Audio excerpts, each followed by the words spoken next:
Failure might be further than you think.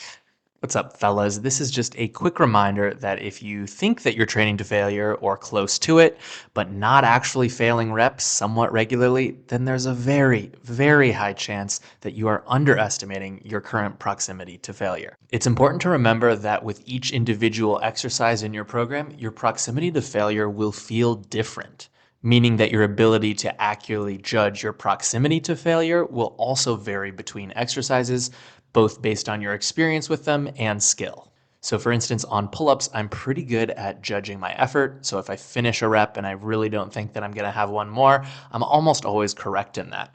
But that's just because I've done a fuck ton of pull-ups in my life, and because pull-ups have an absolutely brutal sticking point in the middle of the range of motion, which is pretty hard to overcome even if you cheat your form or you use more momentum. And so there's something intrinsic about the pull-up that makes it a little bit easier to judge failure, which is that the strength curve has a very sharp peak that's pretty difficult to grind through. When you introduce new exercises, you won't know what it feels like to go hard on that exercise until you test it. This doesn't mean that you have to do this the first session. In fact, taking several sessions to slowly ramp up your weight and intensity is usually the best idea to avoid tweaks and unwelcome surprises of stimulating your body in a novel way.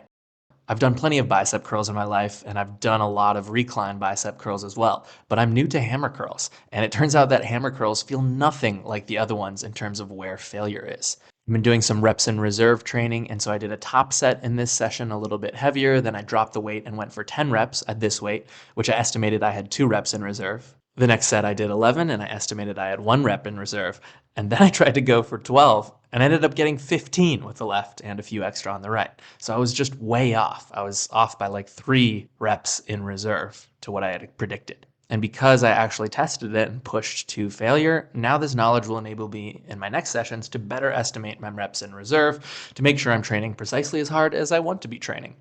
So this is just your reminder to check yourself every so often to see if you're as close to failure as you think you are. Many times you won't be. Thanks, have a great day, and we'll see you in the next one.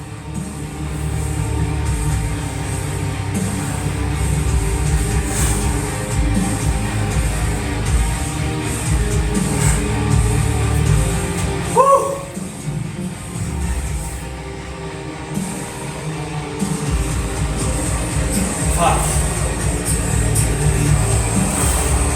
That was brutal.